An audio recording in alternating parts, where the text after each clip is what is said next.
So LeAnn Littlewolf, AICHO Executive Director, is going to speak with us today about the history of the community and cultural leadership within the American Indian Community Housing Organizations. 30 years. Is it the 30th year this year? Excellent. What a wonderful legacy. 30 years of advocacy, services, and community initiatives. LeAnn will speak about what it means to build community capacity to reset our shared future. A little bit more about my friend LeAnn. LeAnn Littlewolf is Executive Director of the American Indian Community Housing Organization and has worked in community organizing, development, and direct services and leadership within the Duluth area for over 30 years and brings an Indigenous-based approach to social movement work. LeAnn's biggest joys in life are working with children and youth, being in ceremony, and being with family. So let's give a warm welcome to LeAnn. Thank you so much for being here today. Over LeAnn Littlewolf, Indigenous has Shaginash and Indisogija Kintigo, and Maigan and Dudam and Gazagaswa Jinika Ujaba. And Linda Gichu and Yumasing Nungo, and been here since 1995, and Linda AICHO, the American Indian Community Housing Organization. So in English, my name is LeAnn Littlewolf. I use she, her pronouns. My real name is Everyday Shuaxin Beauty, and I belong with the Wolf Clan, and I come from Leech Lake, and my mom and my dad and both sides of my family come from Leech Lake, and I live here in Duluth, and I've been here since 1995. I'm a community member, and I actually came down here to go to school at St. Scholastica, and then my children started school, and it was because there was a local school that had a Ojibwe language program that was a part of the, it was a charter school. We stayed because I wanted my children to have access to our culture. So my children went through the public schools here, graduated high school, and then they went off to their post-secondary. One went to Morris, and then the other went to Fond du Lac Tribal College. So our family's been here for some time, and when I graduated from college, I started working at a youth agency, Lifehouse, and I was there for about 9 years, and I did a variety of roles. I was a youth center coordinator, I became a housing case manager. I did a lot of triage with young people who were in housing crisis and who had other kinds of crisis, immediate situations that were going on. And then I became a part of the administration team towards the end. And then I left, I went to graduate school, and I went to UMD, and I entered the advocacy and political leadership program. So I have a MAPL degree. And in that master's program, I entered this rich network of people who are passionate about changing our world and doing it through the policies and the way that we use resources. So graduated with my MAPL degree, and then since at the time I was starting a new master's degree around education and technology, and my bachelor's was in education and history and social studies with a bilingual. I was a dual major, so I took a lot of coursework in bilingual education. And the goal was that I would teach Ojibwe history and I would teach Ojibwe language. And when I was looking at that master's program, I didn't know how to do many things on the computer. I mean, I could do Word and I could do things like that, but I always wanted to build websites and I wanted to do more. And I thought about if I had access to more technology knowledge, it would be better. So I went into that program, and I didn't learn necessarily the technical aspects of building digital content, but what I learned is this: how do you become curious, and how do you have courage to try things that you don't know how to do? And I think that was the most valuable skill set that I got out of that whole master's program. And we had really top-notch courses, and we had a chance to reflect on the state of education in the world and how could we achieve to do to create better learning opportunities. And I share all of this because a lot of this background, I bring it into the work that I do every day, and it helps inform the work that I have been doing this past year. And I became the executive director in January of 2023. And I would say that this year has been the most intense learning period of my life. Out of all the things in my life, it's been this year. And learning is interesting because if you don't continue to learn, it's really easy to kind of step back from that and kind of rely on what you already know. And learning can be challenging because if you think about something recently that you learned how to do, how did it feel? So I don't know how to fish, right? So I was like, I said, I'm going to challenge myself to do 3 things this year that I don't know how to do. And as I anticipated that, I thought, oh, that's not going to be fun. I'm going to have to learn how to deal with hooks, and I'm going to have to learn how to like deal with like fishing line and all of this stuff. But I just think about how sometimes we're put in context in our life where we are required to learn and we don't have much choice. So how do we engage with that, and how do we do that? And so it's just been something that I've been reflecting on this year, and it's been a pretty challenging year, but it's been a pretty exciting year. So I'm gonna share more about that as I go through this presentation. Before I start, I always like to be grateful, and I would like to just share a little gratitude that I have before we get started. So I'm just gonna say thank you for the many beings that make it possible for us to be here. So I will just do that right now. So miigwech gitchimanadu, miigwech for wa'au bijigat nangom, miigwech gakanagegu, miigwech nagana zid manadu dash akea wabanam jawanam nagabi nam givedinam, miigwech for ishkuning idash oma king and gakinani bikang.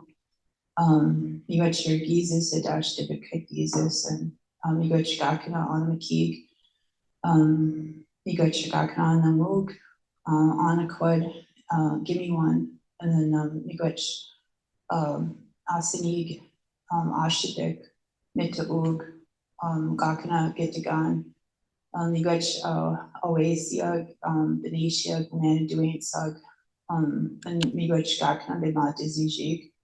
Miigwech gakana and denoe magna dog, and miigwech for nindaya oma nangom.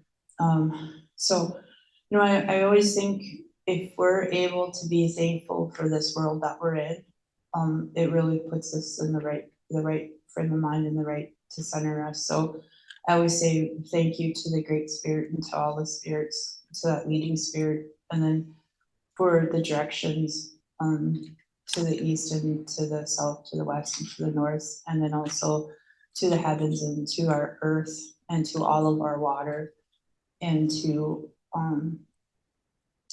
all of our to the sun and the moon and for the thunderbirds. Could you, I know that what you're saying is really important, and I'm missing out on it. Yeah. Because I'm I not can hearing. I'm in charge of the sound, so you just let me know. Yep. Can you send it so that she's more, you can hear her more? Yes, I've got it pretty loud, but we'll turn it a little bit higher. I apologize too because I put the microphone lower, so I'm sorry about that. But I'm just thankful for all of the living beings that surround us all the time. So just want to say thank you.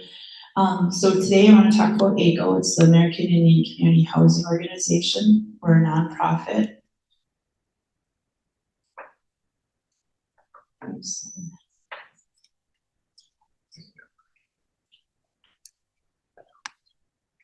Okay. Thank you. So I just would like to start with a land acknowledgement that we are on the traditional homelands of Indigenous people, many tribal nations, but specifically here in Duluth, we are on the ceded territory that was established in 1854 between the Anishinaabe tribal nations and the United States government, and that this is such a beautiful land, and we're all here, and we are continuing to grow that history. And so I think that we do that through relationship and the actions that we choose to do together. So AICHO as a nonprofit was established in 1993, and our mission is to honor the resiliency of Indigenous people by strengthening communities and then centering Indigenous values in all aspects of our work. And we are located right downtown, and right now we're at 202 West 2nd Street, and the building is well known in our community because it was the former YWCA. It's a historic building. And at one time, the Unitarian Church met there in Trepanier Hall for a long time. And it's a wonderful, beloved community space. And so AICHO purchased that building in 2007 and turned it into like a Maji Minobama designated building, and it has 29 units of permanent supportive housing. So there's efficiencies, 1 bedroom, 2 bedroom, 3 bedroom. And eligibility is based on income, and there's income thresholds, so you have to actually be very low income to come into the housing units, and also have documented history of having no housing, so past experiences of being homeless. So we have 29 households on site, usually 40 to 50 adults, and usually I would say 40 to 60 children live on site. So the building is home to that many community members. We also have office space where we do voluntary support services. So we have case management that people can choose to use. It's not mandatory, but most of the residents work with the case manager because it's a person who supports them in their goal to continue to make sure they have housing stability, look or secure income, look for work or education, help with the kids getting into school and staying in school. And then if there's any other issues that come up, they're there to support them through whatever those challenges might be. And then with that, AICHO started to develop children's programming. So we do after school programming, and a lot of that is very culturally based. And AICHO made a decision when they opened.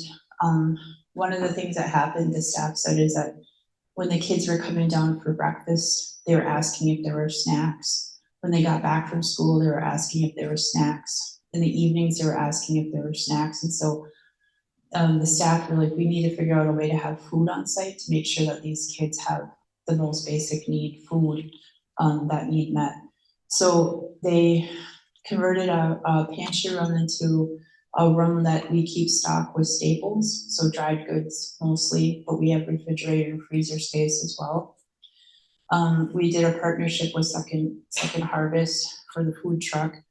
And to have that partnership, they had some requirements, and so we had to update a kitchen and get it at a commercial kitchen level. We did that, and then we were able to be a part of that partnership. And then the staff made a choice, and I would say the administrative leadership made a choice that they weren't going to grab all of the sugar food off of the truck. So they weren't going to grab highly processed food. They were going to grab fresh food, and then they were going to offer breakfast items in the morning for the kids. And then when the kids get off the bus at 2:30 to 3:30, because they all go to different schools, that they know that there's going to be these baskets and staff who are going to be there, like, make sure you grab your snack before you go to your apartment. So snack time became a part of our daily practice. And then before the pandemic, we were then started to serve one meal in the evening. Now, all of the units have kitchens. They all have refrigerators and cupboards. But what it was is that sometimes people don't have all the groceries they need at home, or sometimes it's just to have a meal with other people and be in community. So we cooked a meal and people came down to eat. And we started to include more culturally based foods.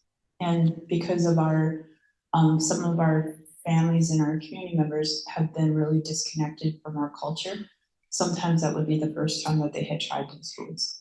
And with American Indian people, there's been some massive disruptions in our various communities and our various tribal nations that have really like disconnected us from our original foods, our original food practices, which also include, you know, planting, gathering, preparing, but also the ceremonies that go with the food and the relationship with that food.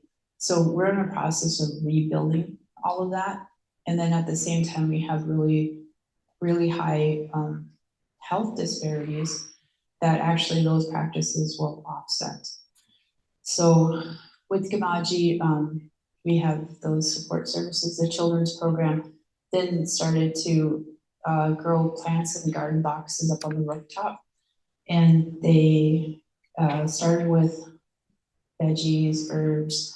People gifted us traditional plants, so sage and sweetgrass, and then later we were gifted tobacco seeds and we started growing tobacco. Those are 3 of our 4 sacred plants. And then the kids started to take the food and put it into the daily menu. So the dishes that were being cooked in the evening. And once a month we have what we call a tenant dinner, and the kids would help prepare like a bean soup. They would use a rickraw beans that they grew. They would talk about the history of that bean, and then they would serve it. And people were more likely to try it because the kids were invested in it. So that kind of started days like this growth towards reclaiming our food system. And then, so the garden boxes you can't really see in this picture, but on our rooftop it has really developed, and Duluth leadership Duluth came to help us redesign our roof and rebuild our garden boxes and a water collection system. And that was in preparation for a solar array that was put on our roof. It's a 16.5 kilowatt solar array. And that's because we had really great partners who approached us and asked us if we would be interested to have solar as part of our building. So Minnesota Interfaith Power and Light, REAL, and then Equilibrium 3, Minnesota Power, and AICHO partnered to get the solar array on the roof. It helps generate energy for our tallest building.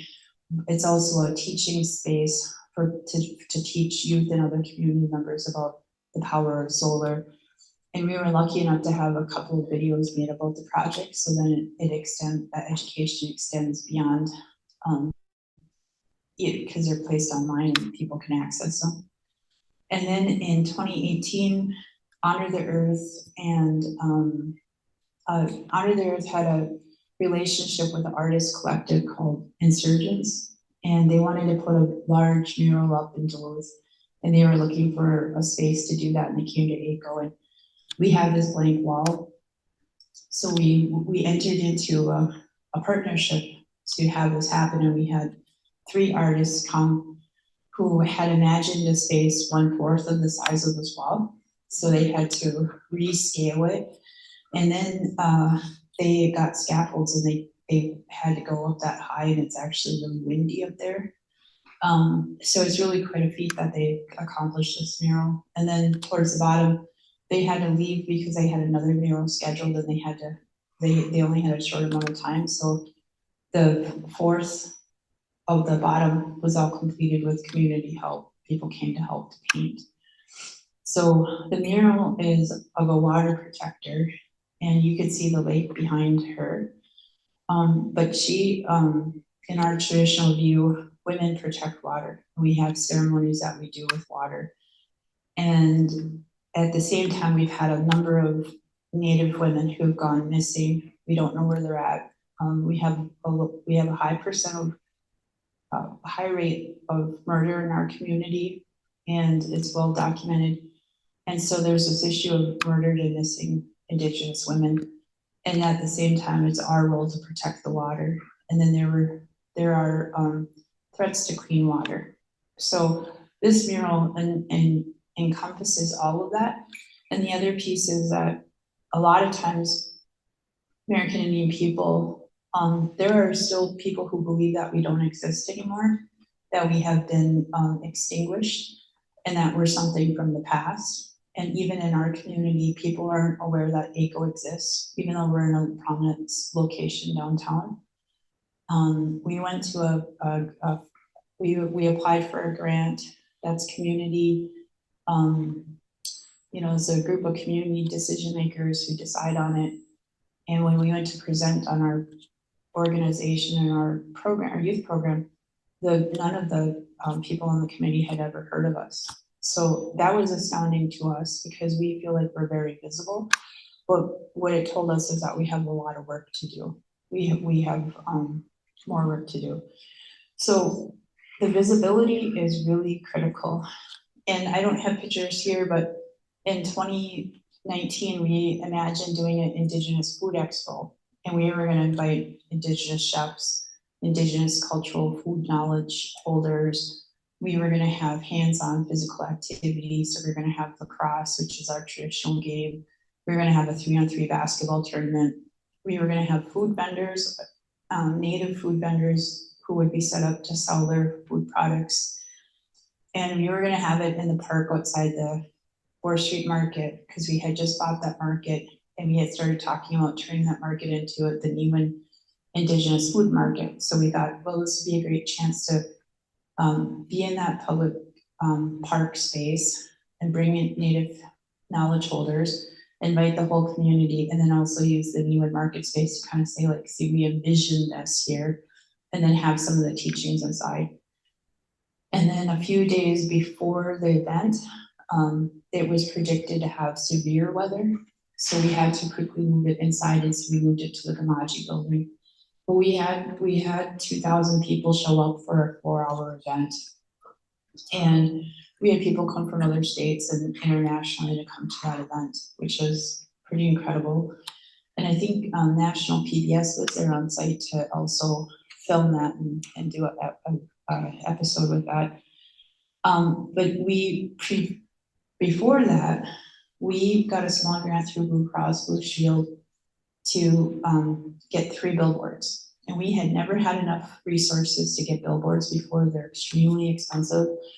So the first one we set up was just a sign that said Indigenous Food Expo, September 19th, and then the location or the website. The second billboard featured Bruce and Tani Savage, who has the native or Spirit Lake Native Farm, and they were the first food producers who started selling food products in our Indigenous first gift shop. And we had their traditional homeland, their name for Sawyer up there, and then that was up for a month. And then the third one, we had a image of a couple. It was like from the Minnesota Historical Society, a couple wild ricing, and then we merged it with a picture of a contemporary couple wild ricing, and we just were across generations because that's how long our food system has been here. We have kept it intact and continuing. And so we just want to do more education about what our traditional foods are. When we talked about doing this Neiman market, people asked, well, what are native foods? And the truth is that most of the food we eat today are generated from North and South America originally. Food itself is such a beautiful way to understand the world because there's been so much that's been given across different lands and then further cultivated or further the relationship built with that food to expand what it does with us. So but a lot of the food, indigenous food, it's not always known to people that like the potatoes originated in South America, and that's a native food, or tomatoes and corn. Corn has got to be like the most beautiful plant because it was just shared out with so many different people and so many different varieties. So we try to do education like that. Before we did the Food Expo, we did monthly community pop-ups at the market talking about indigenous food. So one would have been, we had Kevin Finney come from Michigan, and he grows traditional hominy or flint corn, Bear Island flint corn. And it's a corn that you turn into hominy, and it has high protein, and it's basically, it's a superfood. So he came over and he talked about how he doesn't grow his corn in rows, we grow in mounds. He talks about the other plants that are a part of that ecosystem. He talked about the research he did on traditional growing and how where they planted was near rivers so that there would be natural flooding. There's a lot of different techniques I had never heard about before that he showed, like drawings that were taken upon first encounters, and then traditional knowledge. And then he came to AICHO and he brought some unfinished corn. He talked about how we plant it, how we take care of it, but then we processed it with wood ash into hominy. And then the next day we cooked soup, and then at the education event, we served that soup. And then he also made, that was with the Bear Island, and then he also had white corn, and he made a corn mush with berries. So we served both of those and talked about the nutrition that was in both of those corns. And we strive to really share that knowledge and then to build the importance of that knowledge, and that we are continuing to grow that. So last year we bought 10 acres in Morgan Park because we were going to do an affordable housing project out there. And we didn't get our tax credits, and we lost the 3 acres that where the housing was going to be developed. But someone who owned 10 acres of wooded land adjacent to it had offered it, and AICHO bought it outright.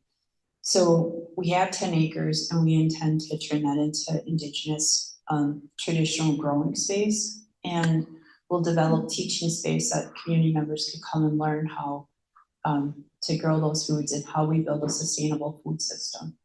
So on site, we also have a arts and culture program, and we do art shows. We just had a art reception last night with Stephen Standing Cloud and Gordon Coons. And we've had 6 art shows this year, and next year we'll move to quarterly art shows, so we should have 4. And then from that, we opened our social enterprise, Indigenous First, and that when it first opened, it featured 30 different artists. Today, it features over 170 different artists and food producers and entrepreneurs. So that retail space has been tremendous for our community. And all of this happens not because of one person, but because of a massive group of talented, skilled, and people with heart. So it is, our team. We have a staff team. We have a board. We have community members who are our partners in the work that we do. And then we have community members who come and volunteer and are consistently there. And we are together what make everything that AICHO does possible. So this is a picture of us outside the Gamachi building. We took this picture because Minnesota Coalition for the Homeless, they recognized AICHO this year, and we received the Northern Star Award for housing advocacy. So that was exciting to be there. Housing, I'm going to talk a little bit about AICHO and housing. So when AICHO started in 1993, Duluth over the decades has had different Native groups. They've been like community groups. They've been, there's a group called DIAC. They had a American Indian Center. There was a group that started a Shkozen treatment center out in Fond du Lac, and then they also started Thunderbird and Wren House, which is a halfway house here in Duluth. But in 1993, there were some community advocates who had been at a community meeting, and when they came out of that meeting, they wanted to talk more about what was going on with Native community, and they didn't feel like there was space to really talk about those issues in that meeting. So they went out in the parking lot and they were leaving, and they started talking about those issues, like, I wish we could do this, or we need this, or this is happening in our community. And they decided they said, one, well, why are we meeting in a parking lot? well, how come we don't have a space to meet at? So they started AICHO. They started a nonprofit so that this nonprofit could build some community space. And the first thing that, the most pressing issue was safety, community safety. So they started Dabanua Gun Shelter, and it's an emergency shelter for people who are fleeing violence. And they bought a single family home, turned it into the shelter. It has had 10 beds, and every year that shelter serves between 130 to 160 people, and some years that escalates and goes much higher. And then, well, and our staff count how many people call who need shelter, and we can't help them because we're full. So we have over 550 people each year who call that we can't help because we're full.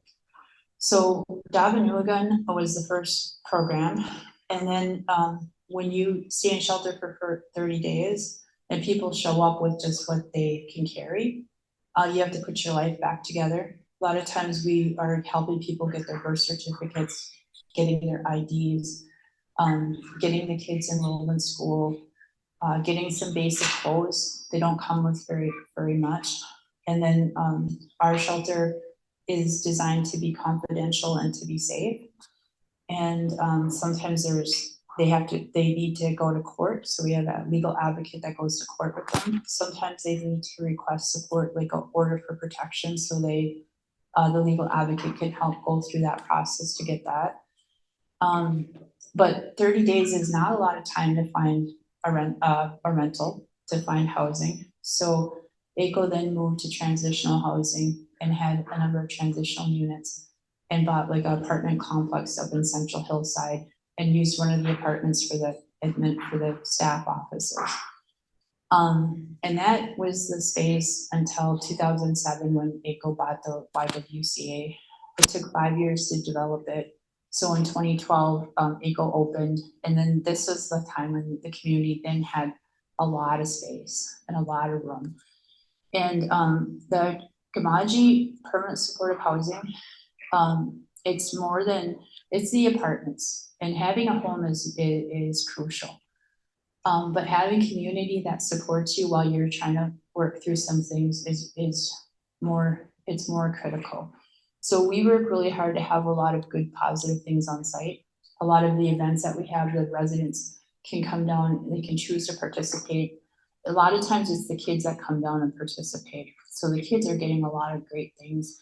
And then sometimes the parents come with, and sometimes it's the whole family that arrives.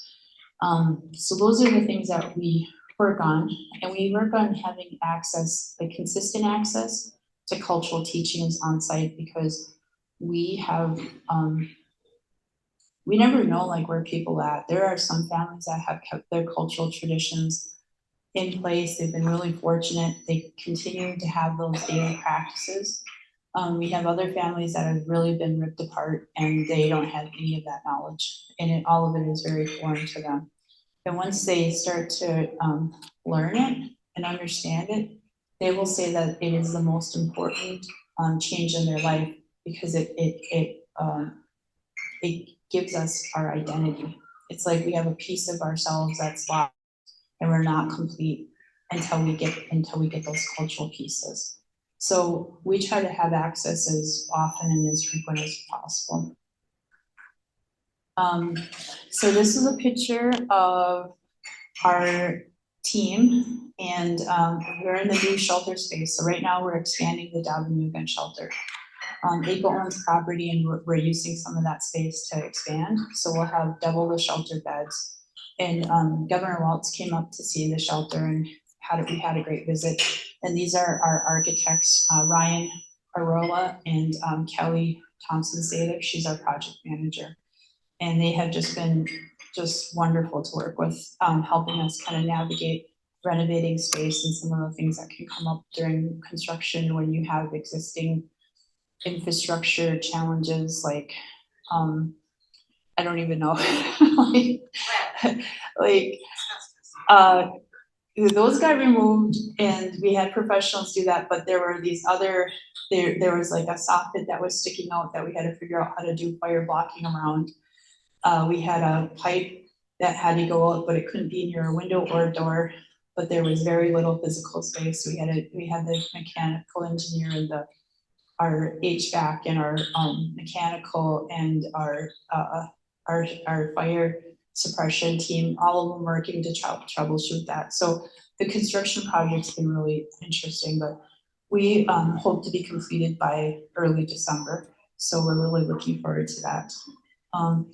But the importance of Davanu again is that it's the only culturally specific shelter in northeastern Minnesota. So we're open to everyone, but what we add is we offer Indigenous cultural aspects to our work.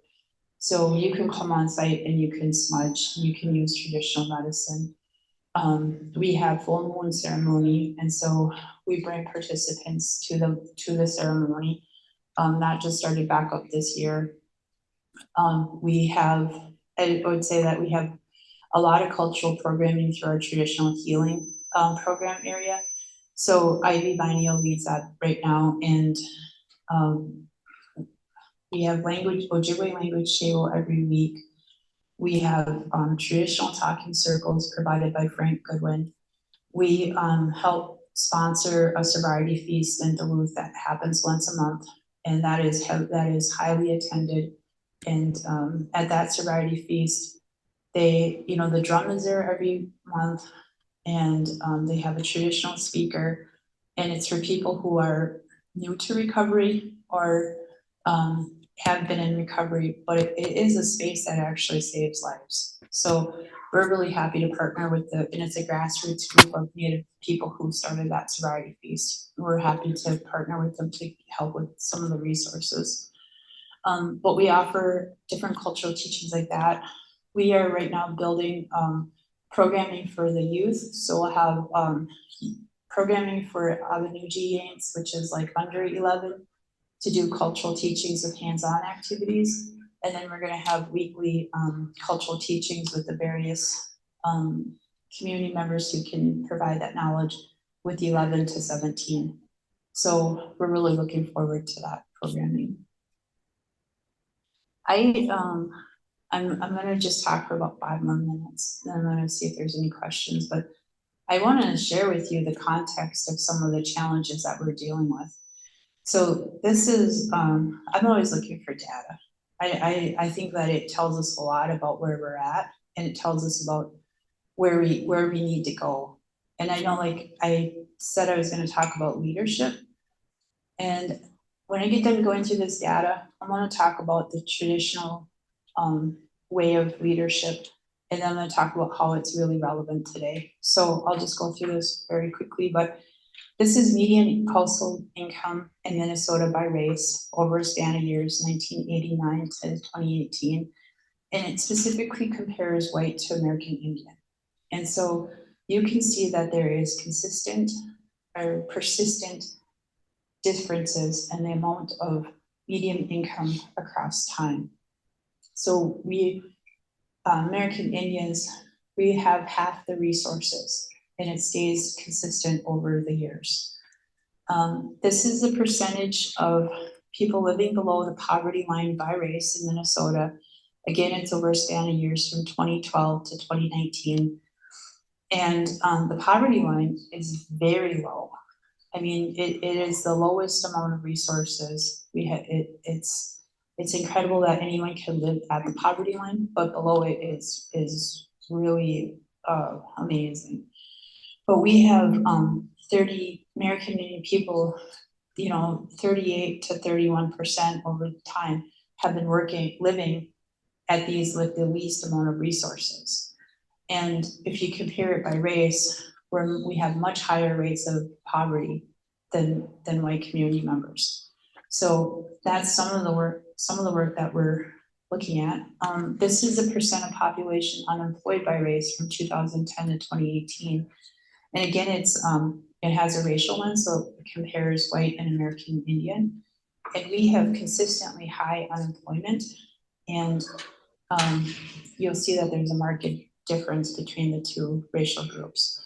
And on this one, I will say that during the pandemic, there were a lot of people who retired, and the workforce there's less workers, but the same amount of jobs. And there's companies and businesses and organizations that are looking for workers and are having trouble finding enough workers.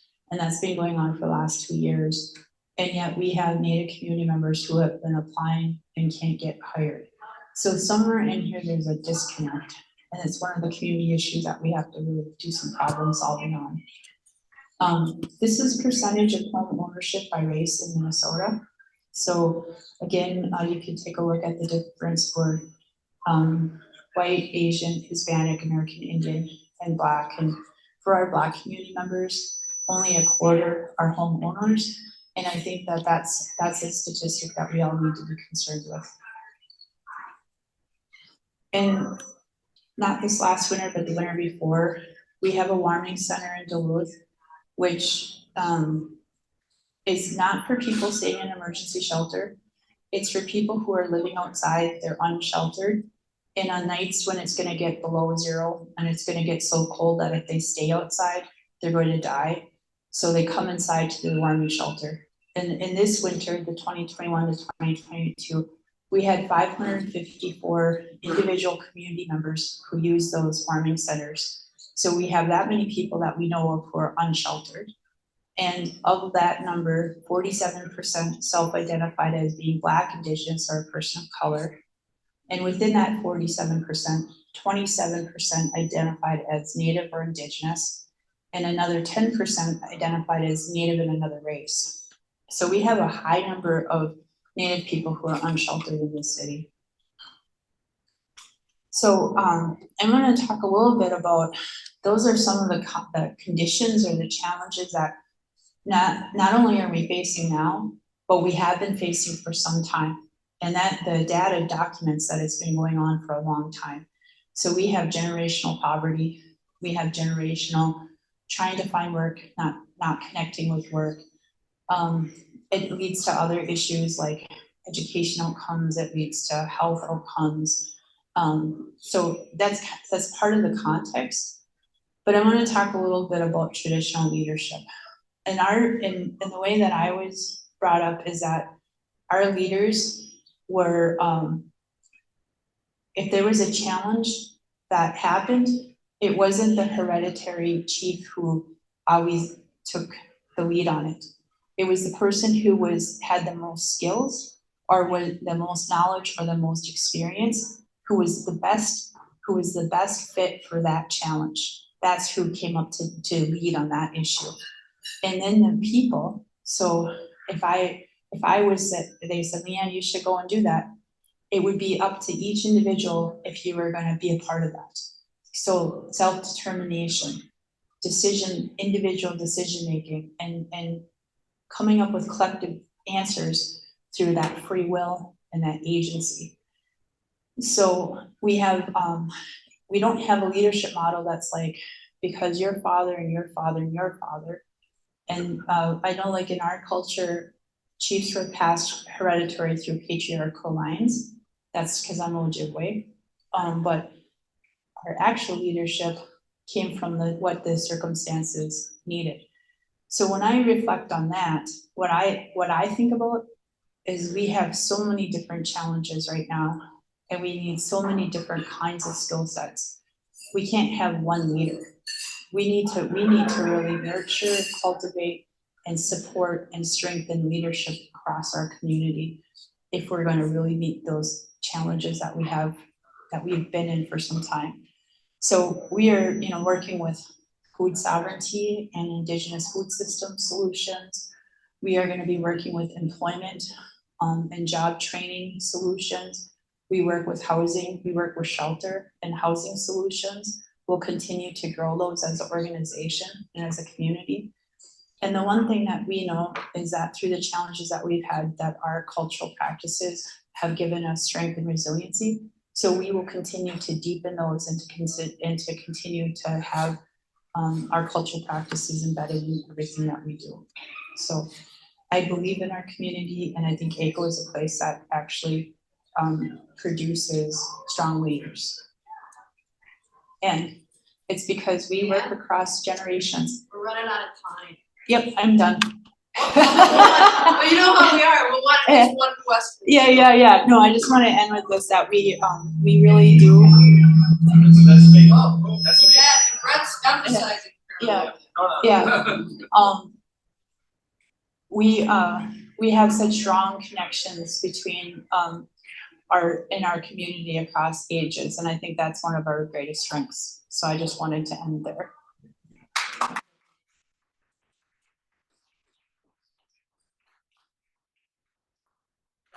Thank you so much, LeAnn. I'm not going to turn on this other mic just so we don't have that feedback. We have time for one question, and then as always, anyone that wants to follow up can stay up front and talk to LeAnn. But who is our lucky question asker? Who would like to be that person? Anything top of mind? Beth. This better be good, Beth. No pressure. Good taste. The food issue, this is as a congregation, we had a long-term interest in food and healthy food, and wondering if there are initiatives that we could support, and is the co-op supporting it, or how do you see that growing? Because I know the newer market's not open yet, and just wondering if there are ways people can support that. Yeah. Thank you. Well, I want to say thank you very much for coming out and volunteering at our Indigenous food and art markets too. You made a huge difference. So thank you for being there and volunteering, because we had 3 this year, and it's a lot of work to get those set up. And the vendors who come, they're local, they're Indigenous. They appreciated it. We just had a meeting with them, and they said that if we stop doing everything, don't stop doing those markets, because it's the one space where Native and BIPOC food producers and community members feel really good about going to shop for fresh food. I think in the future, when we start to develop that 10 acres out in Morgan Park, I think that there's going to be volunteer, and I think to come and participate in some of those learning opportunities about traditional Indigenous food system, and to think about the history of this land. I think that that's really important to do for all of us to do as a community. I also think that as we start to, this year with Neiman Market, we'll start working on our construction budget and our operations plan, and we're hiring a social enterprise director right now. So if you know candidates, please encourage them to apply. We just posted that last week. That there'll be a lot of opportunities as Neiman Market starts to really get rolling, for people to learn about it, support it, and then maybe, I'm not sure if there's gonna be more volunteer work as we get going with the construction, but you never know. So thank you so much, and I appreciate being here.